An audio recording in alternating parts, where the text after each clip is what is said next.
Howdy y'all, it's Plato P here. I'm here to give you your weekly announcements as always, so let's get started. No Rooted Crew this week, just thought I'd let you guys know before you showed up anywhere, but yeah. On March 19th will be our bake night. Now, don't be confused by the name, it's not just for baking desserts and stuff, but we'll also be cooking some good food and getting ready for our breakfast for the next day. On March 19th we have the greatest event ever known to man, and that is called Disc Golf with Pastor Jairol. So, it's not too late to sign up, but don't forget to go and do that, and bring $10 to Jairol. On March 20th is our 30-hour famine breakfast, so come in at 9 a.m. and help us set up for the breakfast. We need as many people to help out as possible, so don't forget to come and ask for donations that day. It'll be a great event, and I can't wait to make it happen. After church that same day is the 30-hour famine bake sale. So bring some baked goods to sell on March 20th, and so that we can raise some money right after church that day. Last up on the agenda is an event that's happening March 25th and 26th.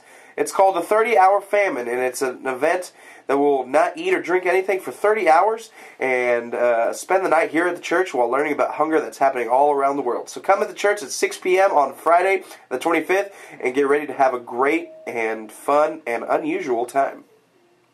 Well, those are all your announcements for this week. Don't forget to check out the website at kennewickteens.publishpath.com. Hi, I'm Lima Cat Grills. You may know my more famous brother, Bear Grylls, from Discovery Channel. Well, don't tell him, but I think he's adopted. Anyways, I'm going to tell you how to come into Kennewick Church of the Nazarene and survive a day in the church. We've just arrived at Kennewick Church of the Nazarene, where we're going to take you inside and show you how to survive one whole day in these doors. It's dreadful, and you might not survive it, but I'm here to tell you how. So listen up and take some notes, because it's going to get messy. First of all, we need a way in. It puzzles me every single time. I have to find new ways to get inside these doors, but luckily I found something. I found this. A doorbell. I wonder what it does. Let's push it. Now, all we have to do is sit here and wait. I don't know what's gonna happen, but I'm gonna put the camera on the doors and get away from me. Here we go. Look, somebody's coming to the door. Who can this be? Oh, okay, the easy part's done, getting inside the church. Now, we have to set up camp and hope for the best for the rest of the day. Okay. I've officially set up camp underneath the Welcome Center. It's a little cramped down here, but it's gonna do perfectly. I'll be here, and I'll be protected from any attacks that can come my way, and I'll see them in advance from all angles. Now, it's time to retrieve some food. This is the tough part. There's a big kitchen in the back, but there's never anything in it. Okay? And only certain people hold the key to the pantry that is filled with magical foods and snacks. So, we must think outside the box. So, let's go exploring, shall we?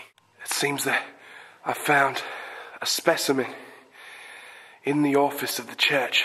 And it seems to be munching on something. What is it? Oh, she's seen me. Let's hope we didn't scare her away. Good, she's still there. Maybe I can sneak up. Oh. Maybe I can sneak up behind her and get some food. It seems that she has fled, but it looks like whatever she was eating is still there. Perfect. This is tricky because she could be in hiding very close by, and she could attack when she sees that we're trying to get her food. But that's just a risk we're gonna have to take.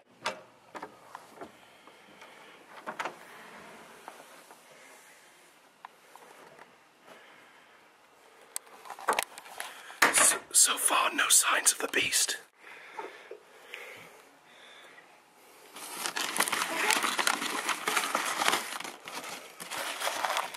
Just crumbs. Okay, we must retreat. Okay, so Mission number 1 is a failure. There was no food left. The beast ate all of it. She must have been there for a very long time, munching and chewing for a very long time. So, we must continue to search, or we will not survive this day. So let's go back to the kitchen and see what we can find. We've made our way to the kitchen, but I have some bad news. Come, follow me. This sign, it says, please do not remove any food designated for the food pantry or for personal use. I don't know if eating is personal, but in this case, it's a state of emergency, so we're going to try to break in.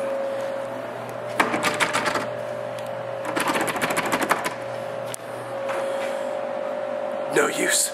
It's locked. Without luck, in the kitchen, there's only one other place we must look, and that is the trash can. We look there because most often on Saturdays or Sundays they have events in here, and sometimes they'll throw away perfectly good food just because nobody wants to eat it. So let's go in and find out if there's anything in there.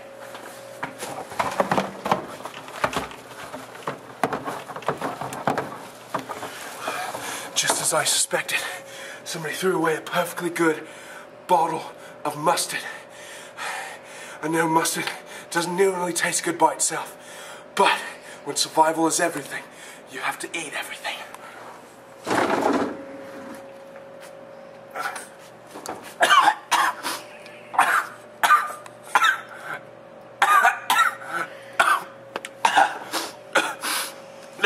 This tastes putrid, but you have to eat it.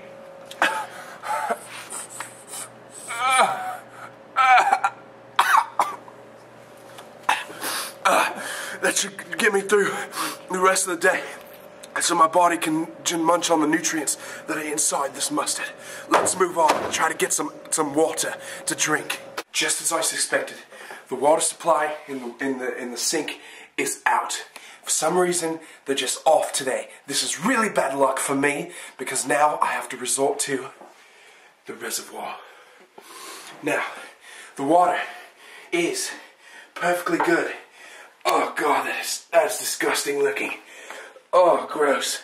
But if we can figure out a way to filter the water before we drink it, then we can figure out a way to get past any sicknesses or diseases that are actually inside the water. So, I've devised a plan.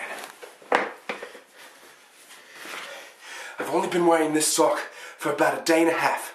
It got holes in it, but it should be good if I can keep it around here. So let's do it.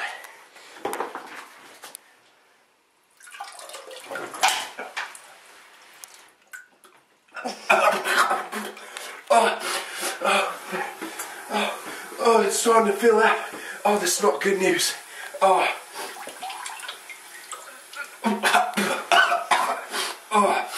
that is just pooping. But with survival is everything. You have to do things like this. Now that I've retrieved water and food, the only thing you can do now is wait. You know where to find those two things, those two very important things, water and food. You know where to find them. So, if you're ever trapped in Kennewick Church of the Nazarene for 24 hours, you know how to survive. Now, all we have to do is wait it out. Hiram? Hey, why are you under the table? Let's go home. I have dinner on the table. Let's go. What are you doing under there? Nothing. Buddy, you're so goofy. Let's go. Okay, let's go.